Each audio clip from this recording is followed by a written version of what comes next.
What's up, everybody? Welcome in. This is the Legends Lounge, and tonight in the Legends Lounge, we find maybe one of the most legendary people I've ever had the privilege of getting to talk to for even a couple of seconds. Ladies and gentlemen, let me bring him in without really spending too much time on this. This is Jerry the King Lawler.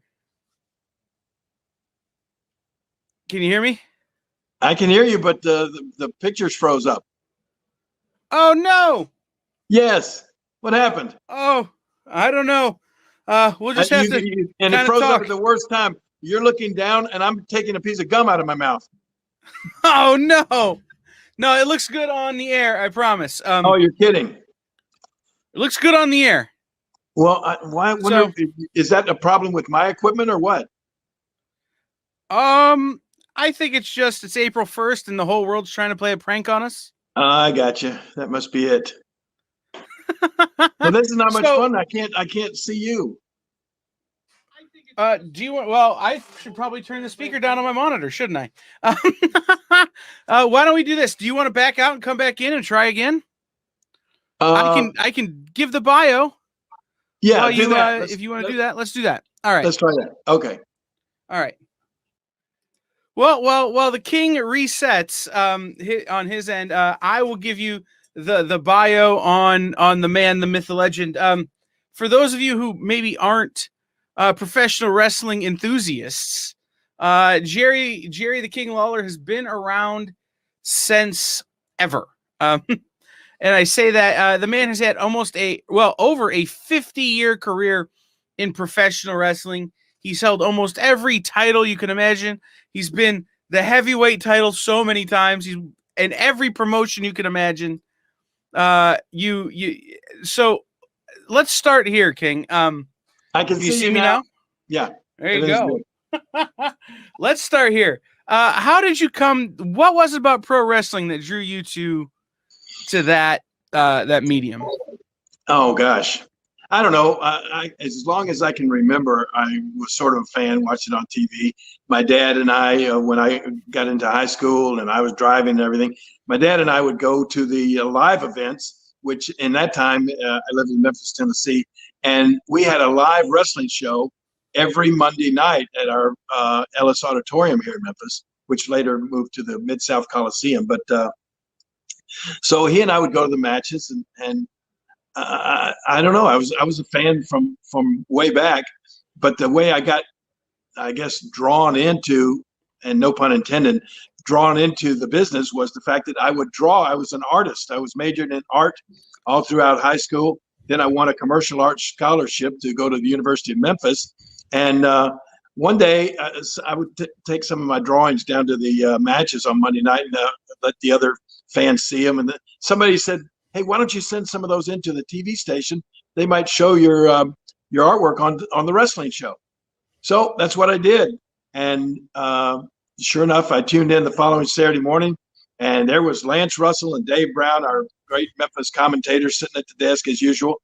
And I could see, when I was sitting at home on TV, I could see on the corner of Lance's desk, my artwork was sitting there. And I said, "Oh my gosh, they're gonna show my art during the show." And sure enough, about an hour in, Lance leans over and he says, "Well, Dave, we got some really good artwork here from a young fan named Jerry Lawler, and he holds my artwork up." And that was like, top of the moon for me, man. And then after the show was over, my phone rings, and it's Lance Russell, and he said, "Jerry, everybody loved your artwork, and as a matter of fact, one of the wrestlers, Jackie Fargo, wants to meet you because he'd like for you to do some artwork for him." And now, fans today won't realize it, but back in Memphis, and at that time, Jackie Fargo was the John Cena or the Roman Reigns of our wrestling. This was when it was just in kind of localized or territories and that sort of thing. So to go over to the TV station the following week and meet Jackie Fargo was like a dream come true for a wrestling fan. So that's what happened. I met him. He hired me to do some artwork he owned a nightclub in Memphis along with doing the wrestling. And he hired me to come in and paint a bunch of caricatures of him all over his nightclub. And we became friends. And after about, oh my gosh, 6 months or so of me doing artwork for him and hanging out around there. We even started a sign company in the little office next to his nightclub there. But anyway, I started hounding him. He would let me go on some trips to the little not far away wrestling shows. And I started hounding him. I said, man, Jackie, I would really love to try this one time. Just throw me in a match where I get beat up or something like that. I would just want to try it. And he said, no, kid, you're too good an artist. Just trust me. You don't want to be in this business. Stick with being an artist. But I didn't stop. I kept on, and I begged him. And finally he said, look, if I get you one match, will you promise me that you'll forget about the wrestling and go back to being an artist? And I said, I promise. And that was like 50 years ago. So, but I still do the artwork. I still do artwork. So I feel like I didn't completely let him down on the promise, So that's how I got my foot in the wrestling door. Well, and that's something I wanted to touch on, is that you have a lot of outside the ring things that you've done over the years. And the art is one of the things that I most, I guess, relate to you on is, I'm not necessarily a great artist, but I do graphic design, but I was right out of high school. I was a All-American powerlifter, All-American football player. I trained to be a wrestler. And when I realized I didn't have what it took to do that, I started working with the guys, designing their merch, designing their, their stickers or whatever, the guys who could do it.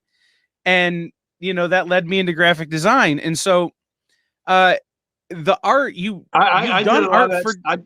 I did a lot of that stuff too when I was just young in the business. I would do designs and drawings for the guys, different guys' T-shirts. I actually was the guy. You'd have to still go back a ways to remember this, but I painted the picture of the Ayatollah Khomeini on the Iron Sheik's flag that he used in the WWE. So I've done quite a bit of artwork as well along the way. Yeah, I mean, I was going to talk, like, even recently you were doing design for WWE stuff, some pay-per-view logos and stuff, right? Yeah, I did. Probably the biggest thing I can remember. Did a lot of work when they had the WWE magazine. A lot of artwork for that. I also designed They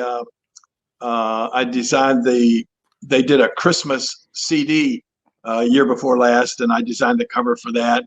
And then, Mick Foley's Christmas Chaos book.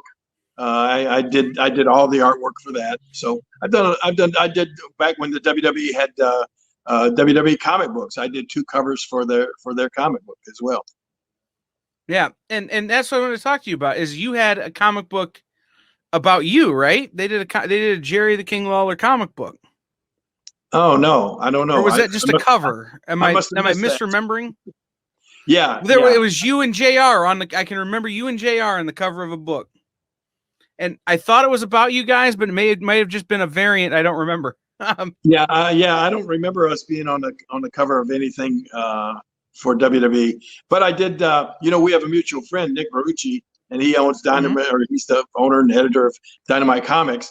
And I've done some cover work for them. I did a Zorro comic cover and something with the Green Hornet comic, and so I'm keeping my finger in the pie there, so to speak, as far as the artwork goes.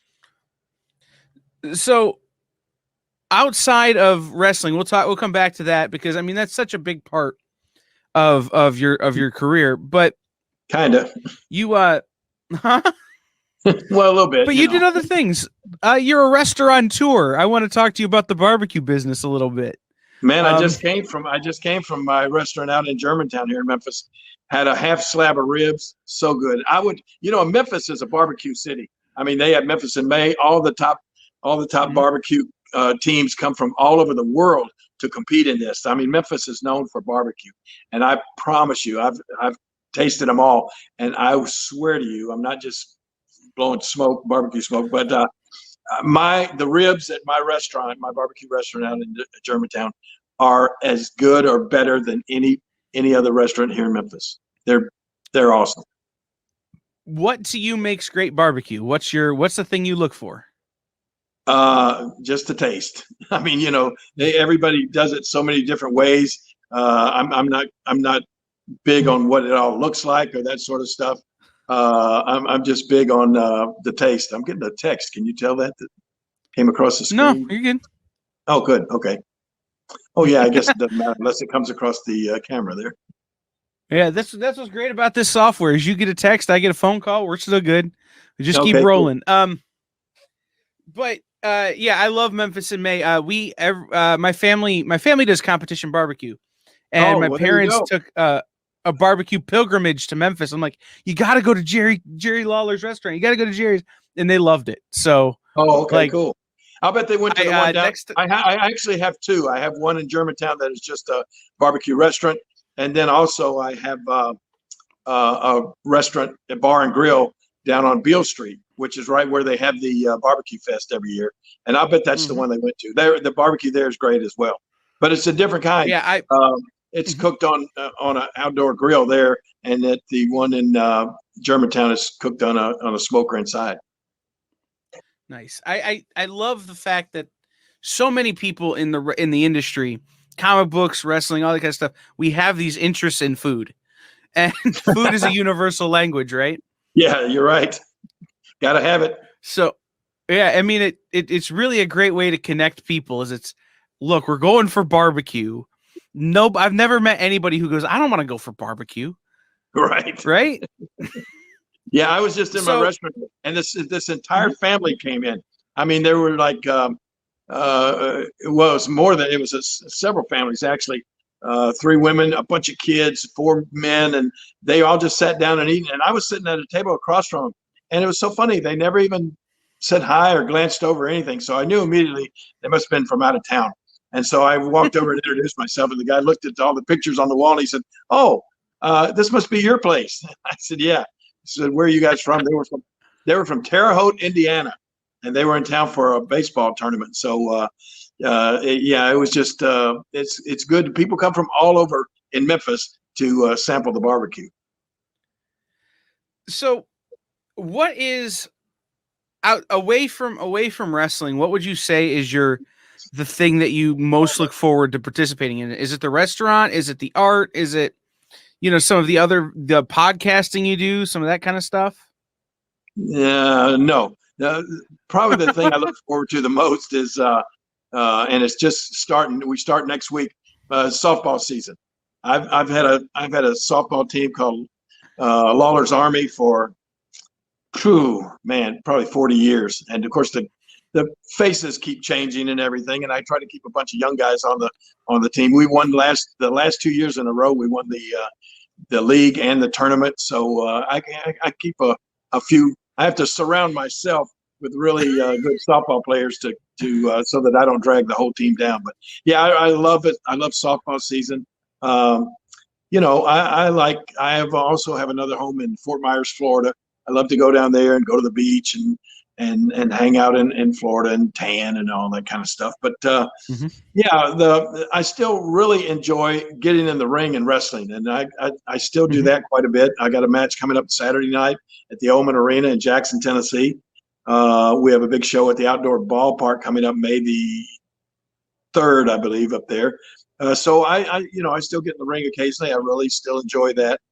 Comic cons, man, I've missed Comic cons. I really love doing the Comic cons. Getting out there on the weekends and meeting a lot of the fans, doing artwork and signing pictures, taking pictures, that sort of thing. So I'm hoping that pretty soon we'll get to where they'll be able to do more things like the Comic cons and get those masks off and all that sort of stuff. Yeah, the last year's been tough for a lot of us. It was I can say this with confidence. Last year was the first year in the last 20 years I haven't been to a wrestling event. It was the first year I haven't been to a Comic-Con in 15 years. Yeah. I didn't go to a baseball game last year, and I don't know if I've ever not gone to a baseball game. Yeah, I got to Didn't go see play the Minnesota. softball I last got year to for go the see first the time. Minnesota Twins week before last at spring training down in Fort Myers.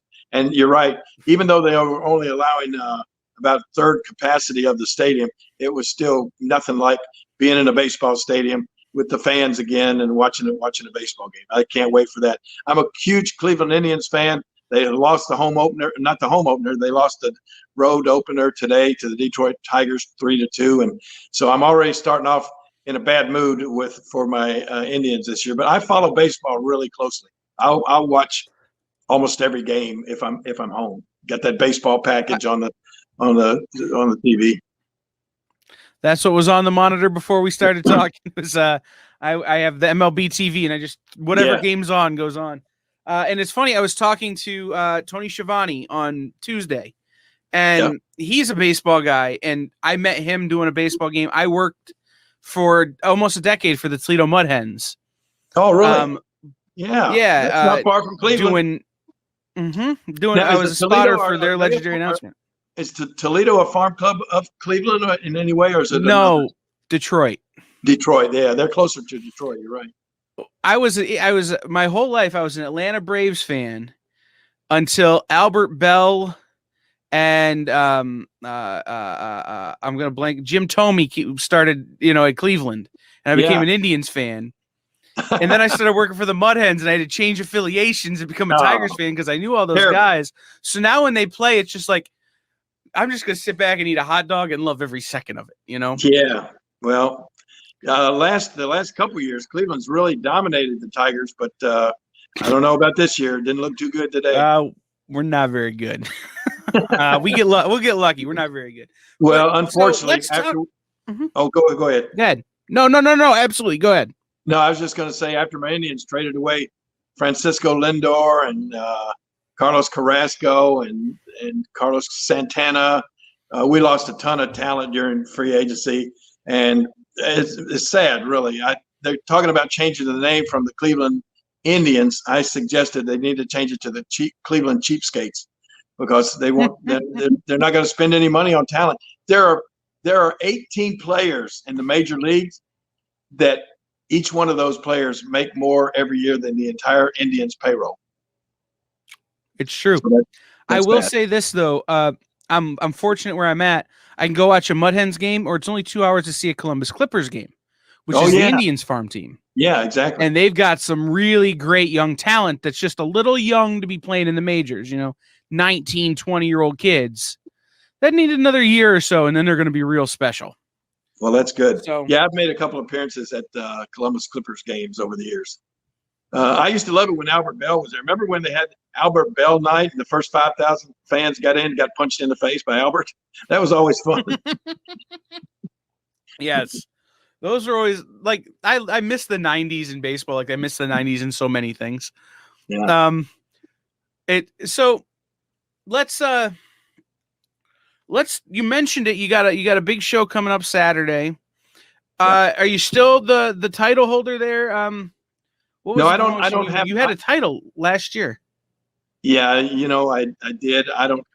It's funny. I can't remember the different places. I think that was Northeast Wrestling that I won the tag team titles up there, and but I asked the promoter down here, don't put me in any title matches because I don't want to have that responsibility of winning the title and then definitely having to come back and defend it and that sort of thing. So I just get put in some kind of featured matches here and there. But this show is big. They're bringing in a lot of Jake the Snake Roberts is going to be there. Ricky the Dragon Steamboat's going to be there. Ron Simmons is going to be there. So it's going to be a big show. I got to meet Ron a couple years ago at an XICW event here up in Detroit, and it was him and D'Lo Brown. Oh yeah, and Sabu.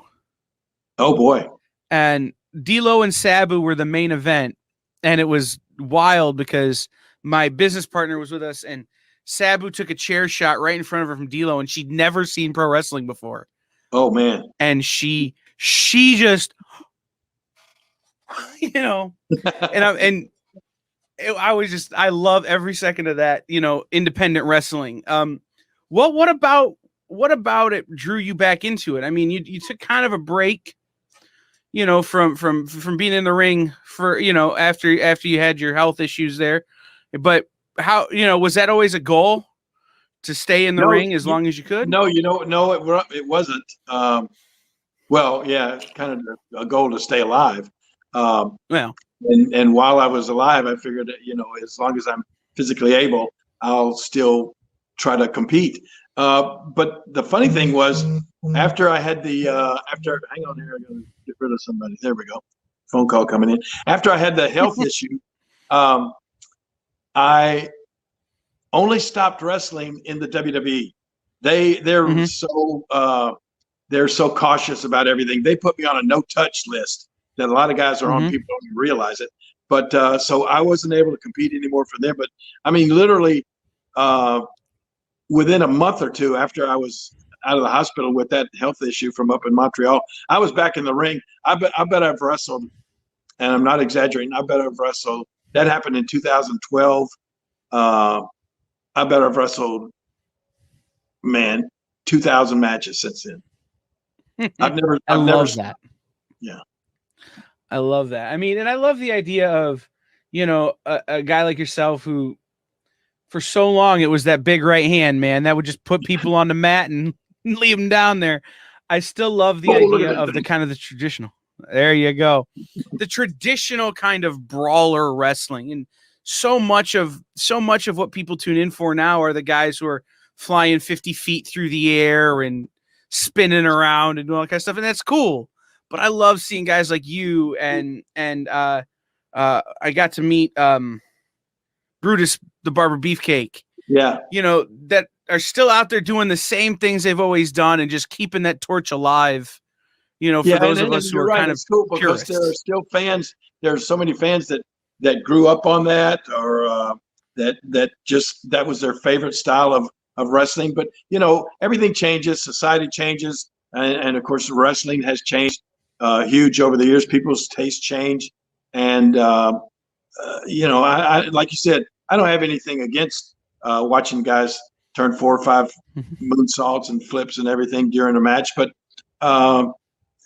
I'm like you. I grew up on the brawling, a little more psychological style of wrestling, and I'll always be a fan of that.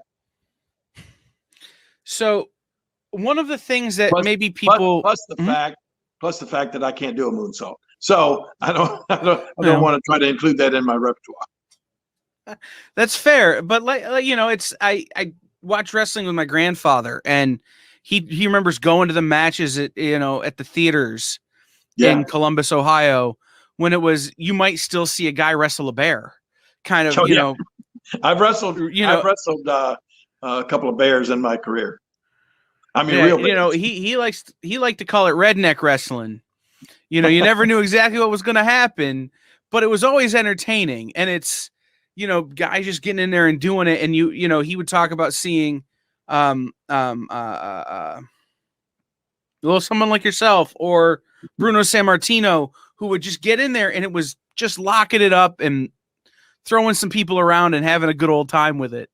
Yeah. So that's kind of where my love for the sport comes from. Let me ask this. Something people will probably know your face from is the Andy Kaufman feud. That was a big thing. But rather than talk about that, let's talk about reliving it. We're not allowed to say the word feud anymore. And some crazy rules come along every now and then. But somebody, the powers that be, get to thinking that feud's not a good word. Let's don't use that anymore. Let's use rivalry. So now everything's a rivalry. It's not a feud anymore. Well, back then it was, right. Or an angle or whatever you want to call it. But let's talk about reliving that time with Jim Carrey in that movie, Man in the Moon. So tell us about the original, how that all came to be there with Andy. I'm trying to get this there we go. I'm sorry. You're good. You're fine. Me all the tell time us. Here. Yeah. Hey, you're a busy man. What do you want to hear? You want to hear about Andy, or you want to hear about Jim Carrey? Well, tell us how it came to be, and then tell us what it was like reliving it as an actor as opposed to a participant. Yeah. Well, of course, all of this is still available. It's great. One of the great things about the internet, all of this is still available on YouTube. You can go back and search it all out. But yeah, Andy Kaufman at the time in like 1983, he was one of the biggest stars in Hollywood. Well, he was on the biggest show on the television network at the time on ABC. He was on a TV show called Taxi. And Andy was a comedian. He wasn't he was a prominent character on that show, but he didn't like being on that show. He liked doing other things, and he would do all kind of weird stuff. Andy was kind of a weird guy, and and one of the things that Andy got in his head was, because he was a wrestling fan as a kid growing up, he wanted to live out what he had seen on TV growing up, being a bad guy wrestler. He was a big fan of bad guy wrestlers. He loved Nature Boy Buddy Rogers when he was a kid growing up. And so somehow when he became a celebrity, he said, I want to live out that fantasy of mine of being a wrestler. But he wasn't physically endowed very much. So he figured, well, I can't wrestle a man, so I'll wrestle women. So that's what Andy started doing. And he went around the country and he was wrestling women on different TV shows, like the Mike Douglas show at the time, Saturday Night Live, a bunch of shows. And people thought it was crazy. People thought it was weird. You know, they come to see a guy stand up and do stand up on the stage, and all of a sudden they drag some mats out there, and a guy comes out dressed in a referee shirt, and Andy starts challenging women out in the audience and offering them $500 if any of them can come up and beat him. So he did that for a while. He got sort of famous for doing that. And finally, I got a call from a friend of mine, Bill Apter, who works for the magazines Pro Wrestling Illustrated back in the day. And he gave me a call, and he said, hey, you know who Andy Kaufman is? I said, sure. And he said, well, he's going to call you tomorrow. He's a friend of mine. I gave you your number. I said, yeah, right. Andy Kaufman from the TV show Taxi is going to call me. He said, yeah, really. He wants to come to Memphis, and he wants to wrestle women in front of a wrestling crowd. He's only done it in nightclubs and on TV, but he's never wrestled in front of wrestling fans. And so that's what happened. Next day, I get a call from Andy Kaufman, and he explained just that. And I said, man, come on down. This will be awesome. And so sure enough, he came down 4 or 5 times in Memphis. We had a big sellout crowd. People come to see the Hollywood star. And he insulted the women. He insulted all the fans from the South and everything. And because Andy loved that. Andy loved playing the bad guy, even on his comedy shows. So we'd had him 3 or 4 times wrestling different women. And finally, I told Andy, actually, what I was wanting to do was trying to get the rub for myself off this big Hollywood star. So I told him, I said, Andy, you've gone just about as far as you can go wrestling women. What you need to do is you need to have a match with a man. And he said, oh, no, I can't do that. I'll get hurt. I don't do it. And I said, well, you know what, Andy, I promise you. You and I could have a match. You won't get hurt, and people will love it. And he said, really? So that's how the match came about. And, he knew nothing about wrestling a man. And I did a couple moves on him, gave him a couple pile drivers. And Andy carried it so far that he actually told the referee and everybody that he was hurt and needed to go to the hospital. And I said, oh, my God, no, help him up, get him up, pick him up out of the ring, get him to the back. We had a huge sellout crowd. Everybody's going crazy. And the referee went over to him and said, come on, Andy, let me help you up. He said, no, I need an ambulance. So he insisted. We finally called an ambulance, and Andy went to the hospital and laid there in traction with his neck in traction for 3 days. So it made all kind of headlines, made big news and that sort of thing. And then it led to a few months later, we went on the David Letterman show. And I became the first talk show guest to strike another guest on network TV when I slapped Andy out of his chair. Now it's every night. Yeah, now it's every night. Well, I think what happened, I believe that Jerry Springer must have been sitting in the audience that night and saw this. And he said, hey, that's a good idea. But anyway, that led to then Andy died not long after that. About 6 months later, Andy passed away with cancer. Almost in the year 1999 from 1983, they came up with the idea of making a movie about Andy's life. Danny DeVito and his production company. So they contacted me, and the great thing about the movie Man on the Moon, everybody that was in Andy's life, every real person, they asked to come back and play themselves, or they were in the movie at some point. Everybody that Andy was in Andy's life. But of course, Andy wasn't available, so they hired the biggest actor at the time. In 1999, the biggest star in Hollywood was Jim Carrey. And so they hired Jim Carrey to play Andy Kaufman. And, we had to do all the wrestling scenes and the slap from David Letterman. They even got David Letterman to come back and play himself, him and Paul Schaefer to play themselves in this movie, Man on the Moon. And So I got to slap. I think I slapped Jim Carrey harder than I slapped Andy Kaufman because he had pissed me off a little bit during the making of the movie. So, but anyway, yeah, it was real cool. If you haven't seen it, check it out. It's called Man on the Moon. Then there's another thing that's out there somewhere on YouTube or Netflix or something. I think it's maybe Netflix, but it's a documentary called Jim and Andy: The Great Beyond, and it's the scenes of us making the movie Man on the Moon. Somebody was behind the scenes shooting everything that went on, and it documents all the bad feelings between Jim Carrey and myself, and so that's out there too if you want to watch that. It's pretty cool. Yeah, I love the videos of the original stuff with Andy Kaufman. I never think of Andy Kaufman as a comedian. I think of him as a performance artist. That's exactly everything what he did. He would appreciate was an you. angle. Yeah. Everything he did was a work to steal a turn, from pro wrestling. Everything he did was a work. He was always trying to work an angle. Everything he did was real. And it was always he always loved making his audience uncomfortable. Right. And that's what his goal was every night. So to stick with the kind of the entertainment part of this, you at some point moved behind the mic and teamed up with the legendary JR and so many other great broadcasters over the years to call wrestling. What's it like calling a wrestling match? Well, when I first started, the way it happened was Vince McMahon was doing the play-by-play commentary, and he was doing it along with Randy Macho Man Savage as the color commentator. And this was during the Monday Night Wars when WWE was battling against WCW every night in the ratings. And they were stealing, WCW especially was stealing a lot of the talent from WWE, hiring them away. And we were getting ready to do a show one Monday night, a live broadcast. And Vince McMahon was walking around going, "Hey, anybody seen Randy Savage? We got to talk over what we're going to do on the show." And their WCW show started an hour before ours at the time. And somebody said, "Ooh, hey, Vince, come here and look at the TV." And you go and look at the TV, and there's Randy Savage. "Ooh, yeah." All of a sudden, he jumped ship without telling anybody, and he was on the WCW show. So I'll never forget Vince. His expression on his face never changed. He just looked around and said, "Hey, King, would you mind doing the color commentary with me tonight? But next week I'll have somebody on a regular basis." So that's how I was just kind of thrown in the mix, and I've been doing it for 30 years ever since.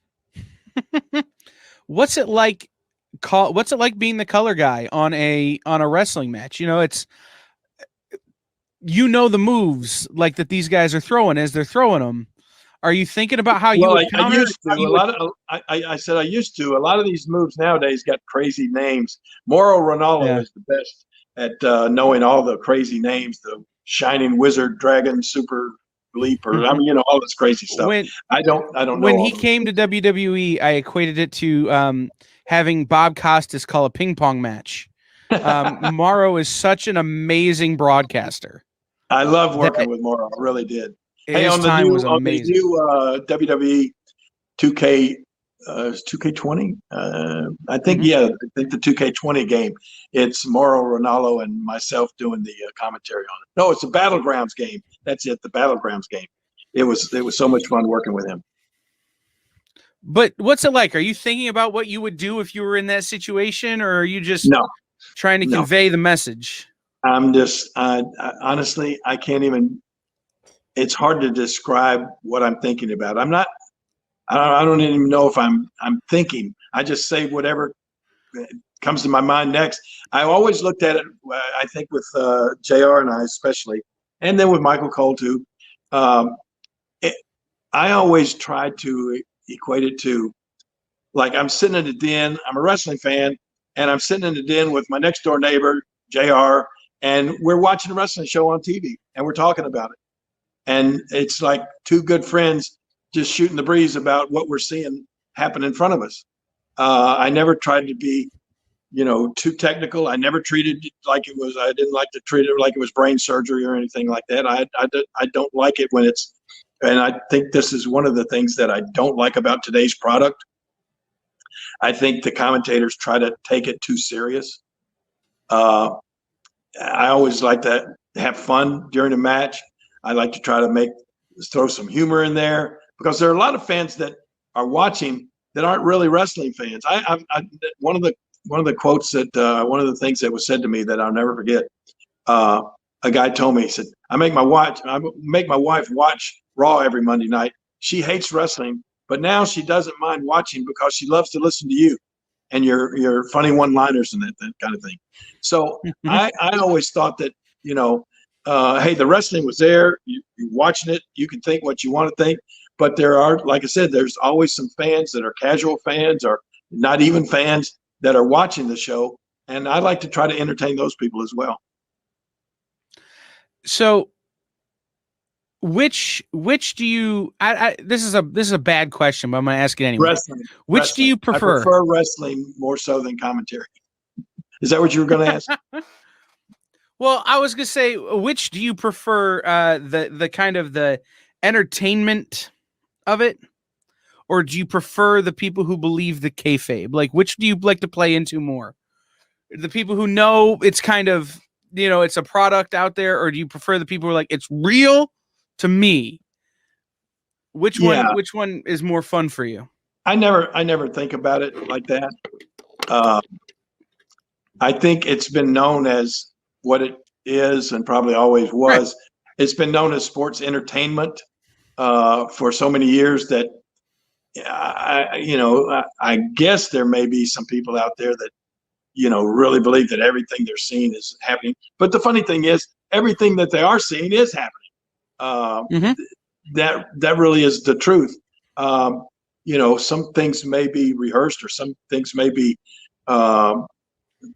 predictable or I don't know, whatever. But anyway, the moves that you see the wrestlers doing, they're great athletes, and it hurts. Right. It really hurts. And, so that part of it is real.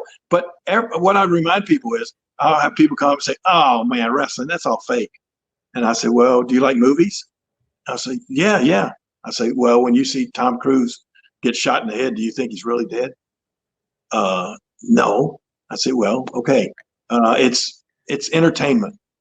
The wrestling show is just like a movie that you would pay money to go see at a theater. It's just like a soap opera that you're going to watch in the middle of the day. It's entertainment. And even all sports are that way.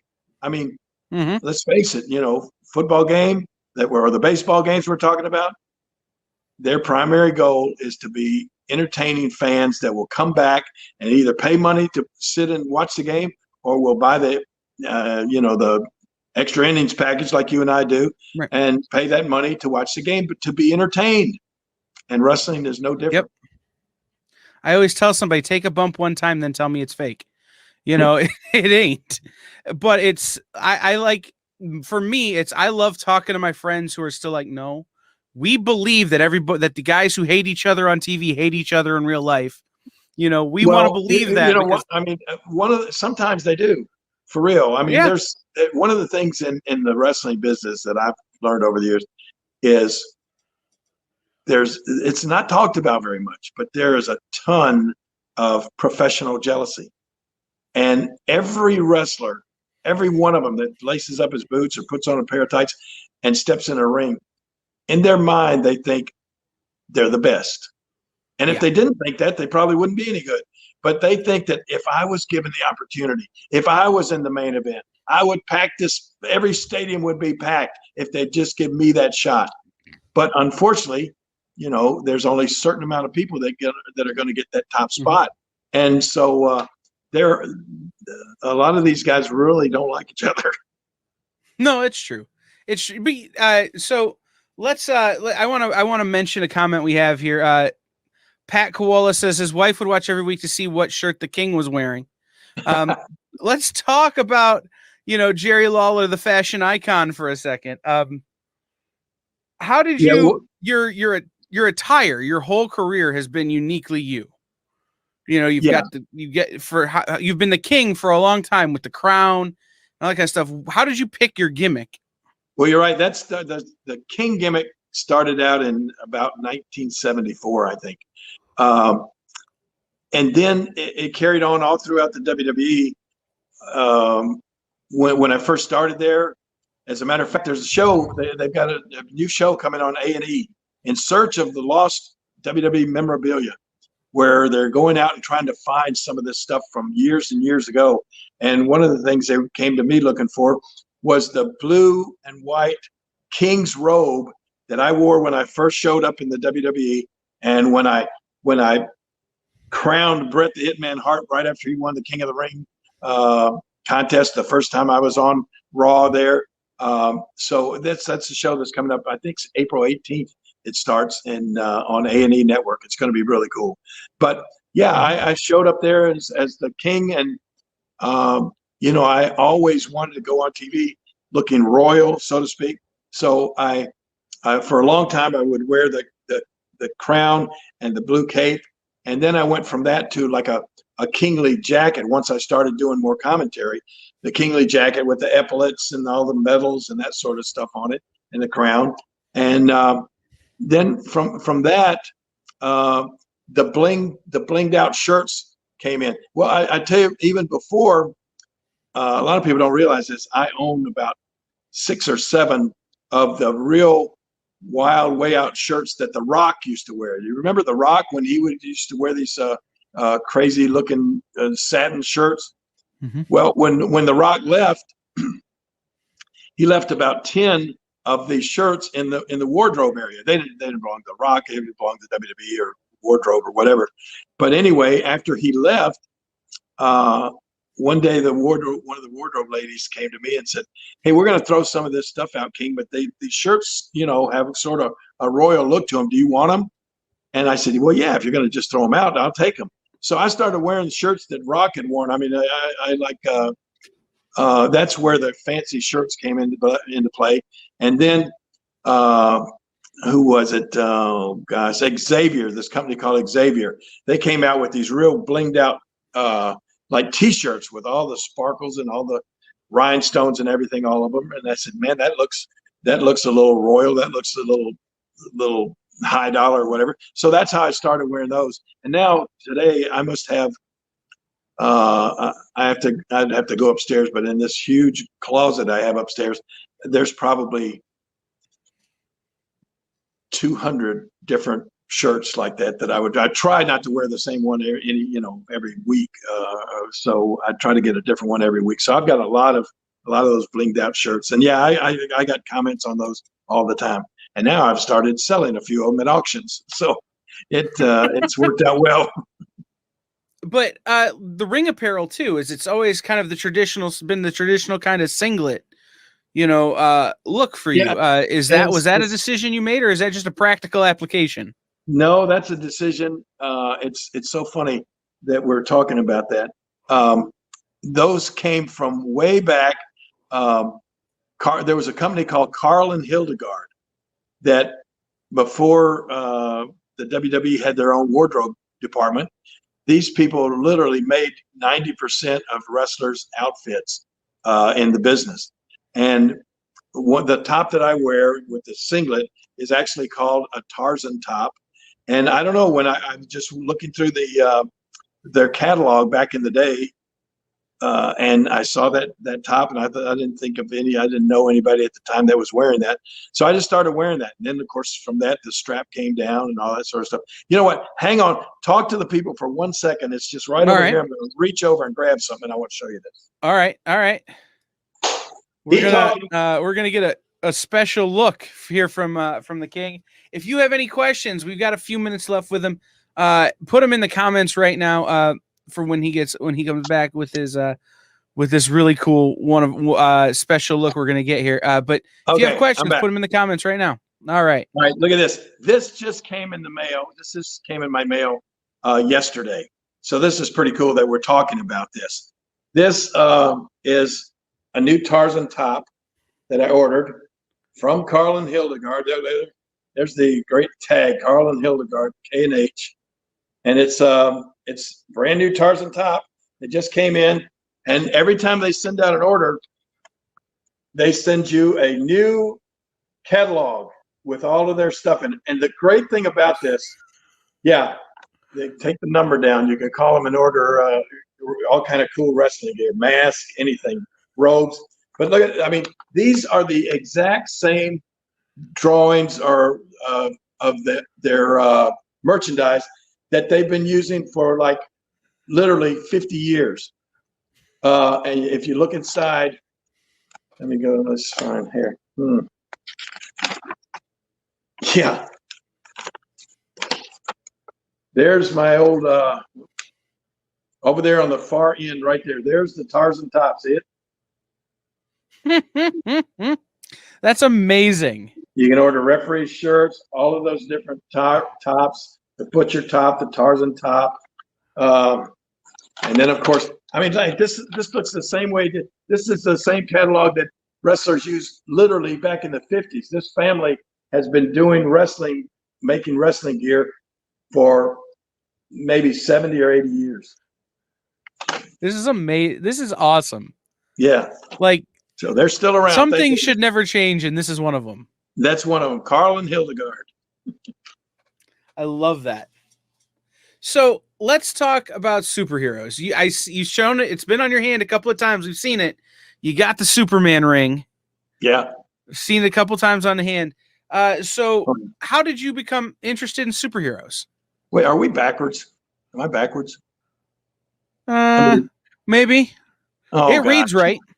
Oh, it does? On screen, it reads right to left. Yeah. Okay, cool. That's good.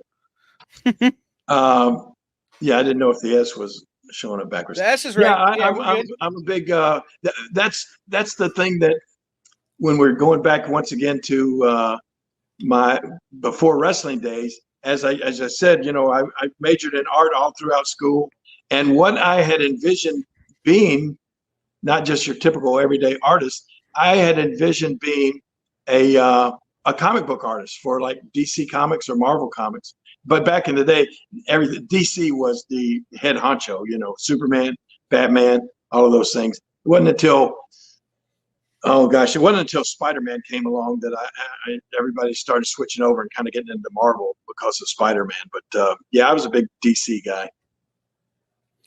So was there one character that spoke to you? Was it the Superman?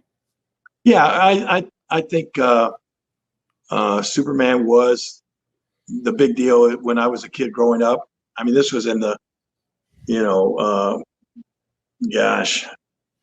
and 60s that I was a big Superman fan. And so, and I of course like Batman, but Superman was it. And I think probably, Superman was the first one, like I said, in the 50s that had his own TV show.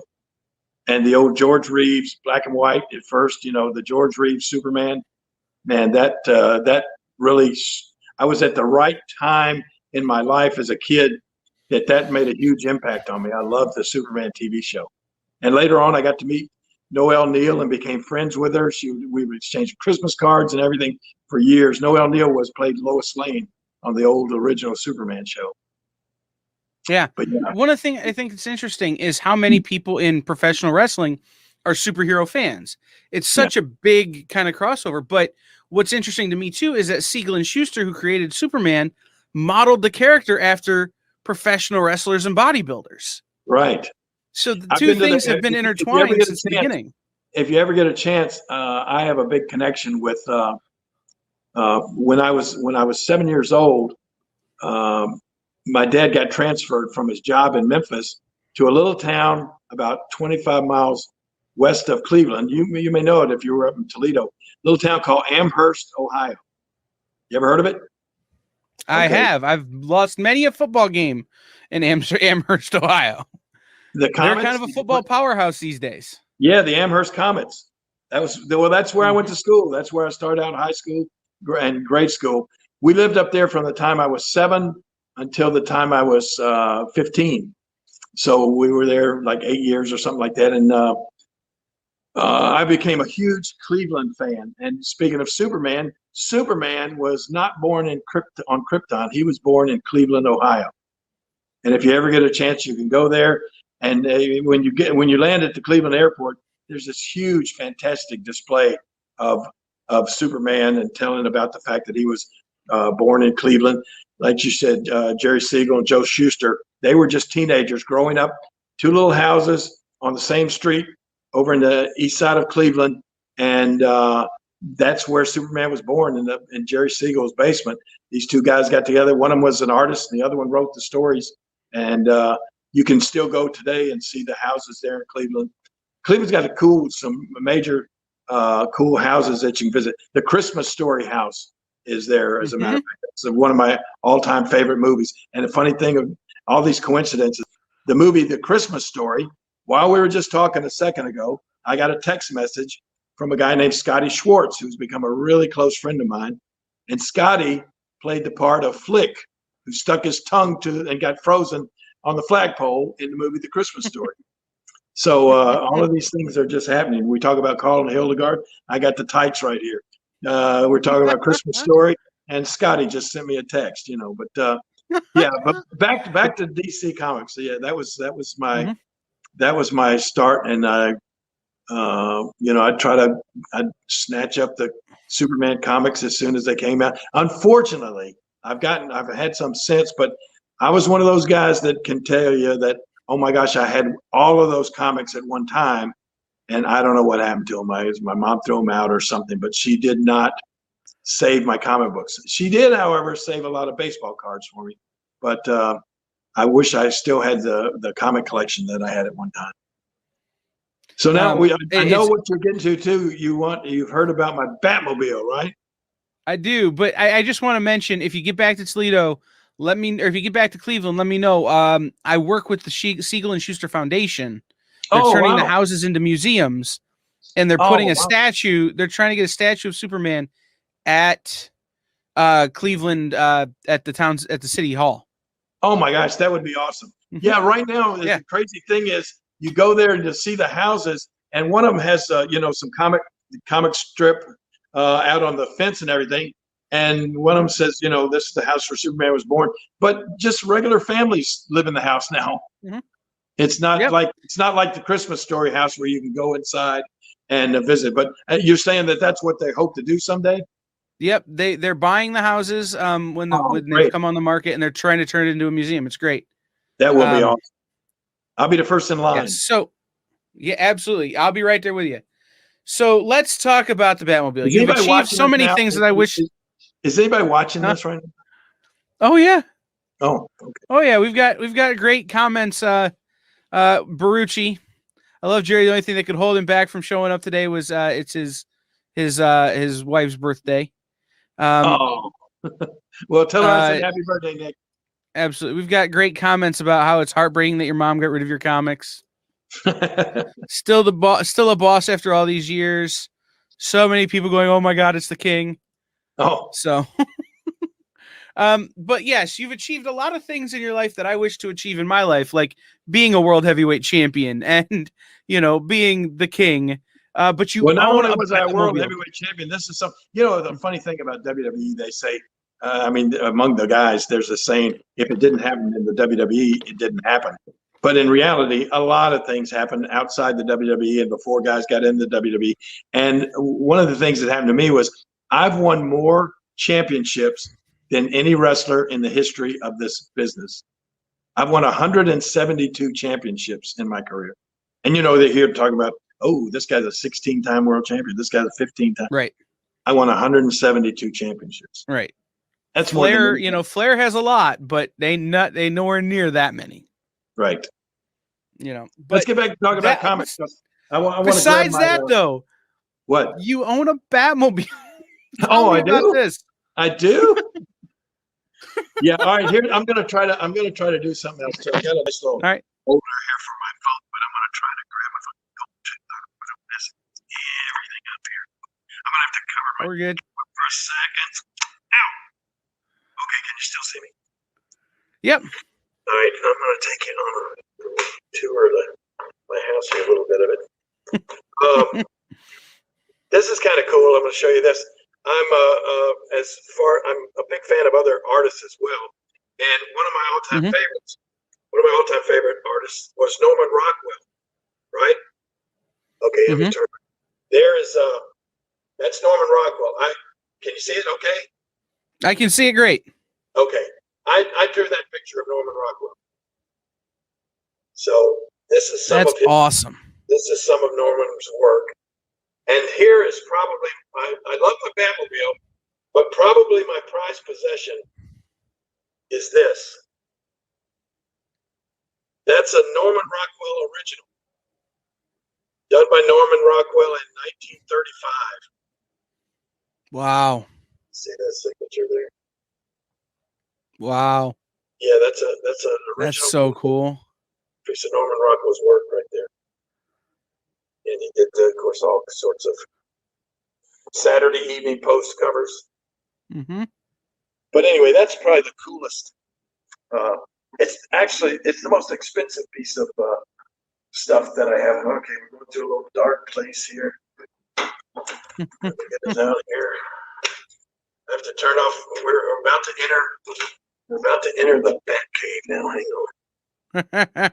Oh, my alarm just came up on my thing. Said somebody. Okay. All right, are you ready? Yes. Okay. Oh my gosh. Yeah, this is just a little bit.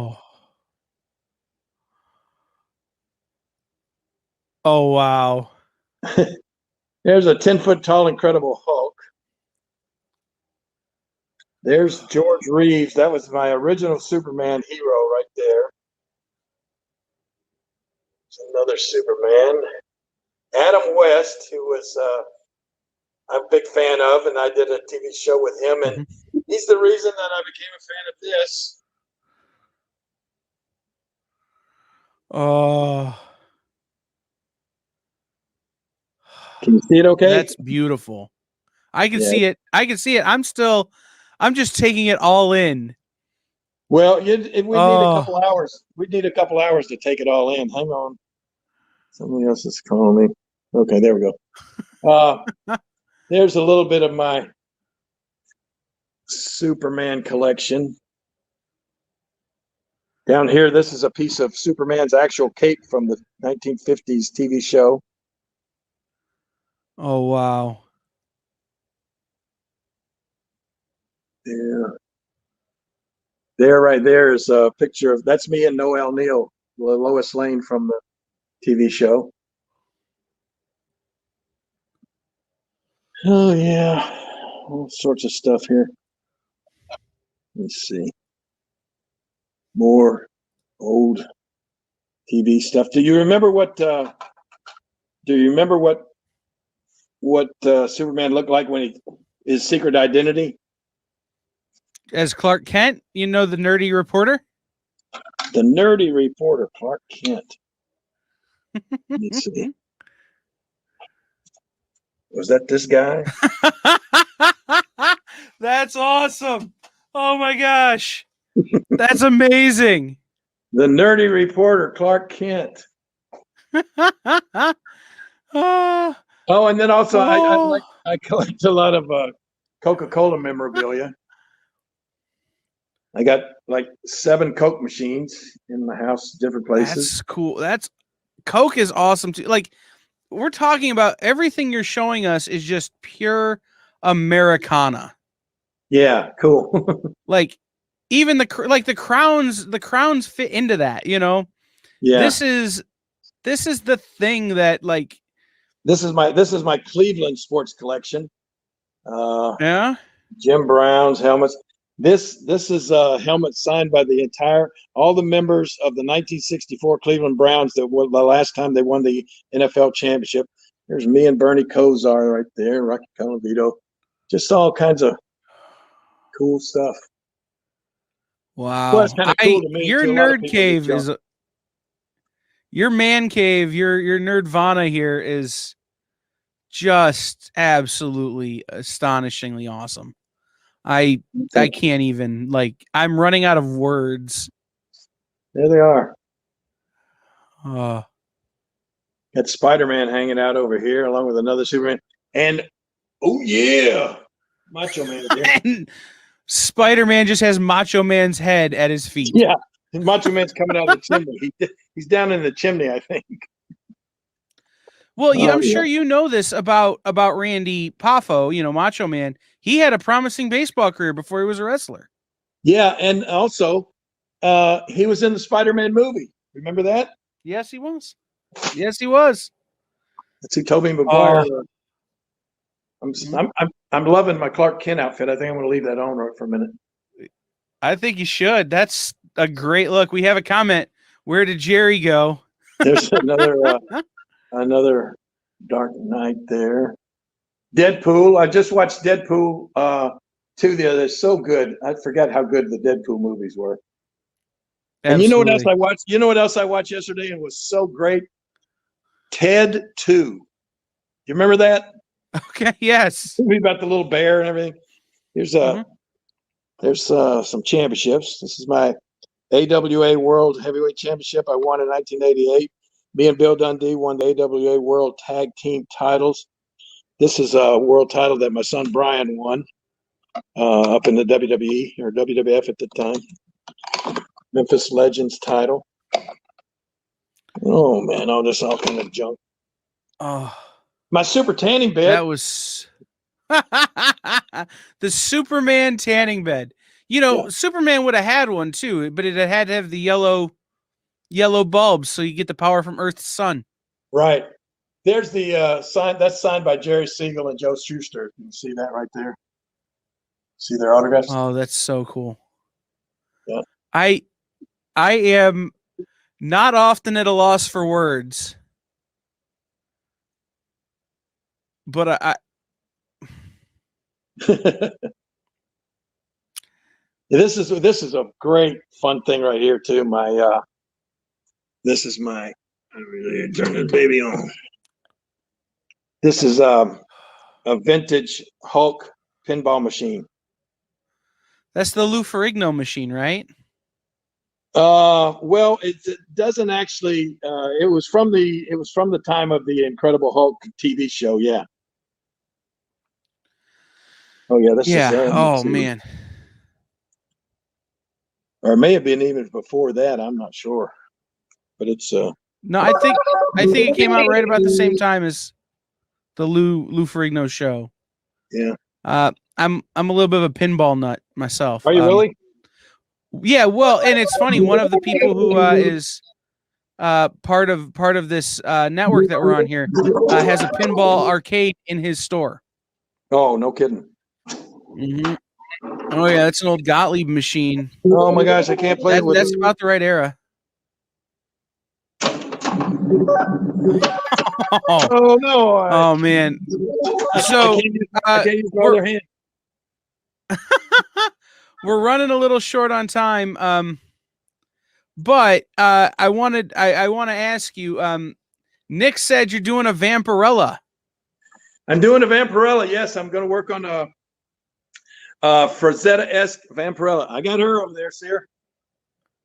Yeah, that's the iconic Vampy too. Oh yes, it is. I love that.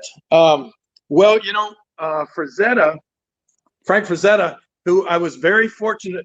Wrestling has opened so many doors for me. I was very fortunate to meet and get to go to the house of and become actual friends with.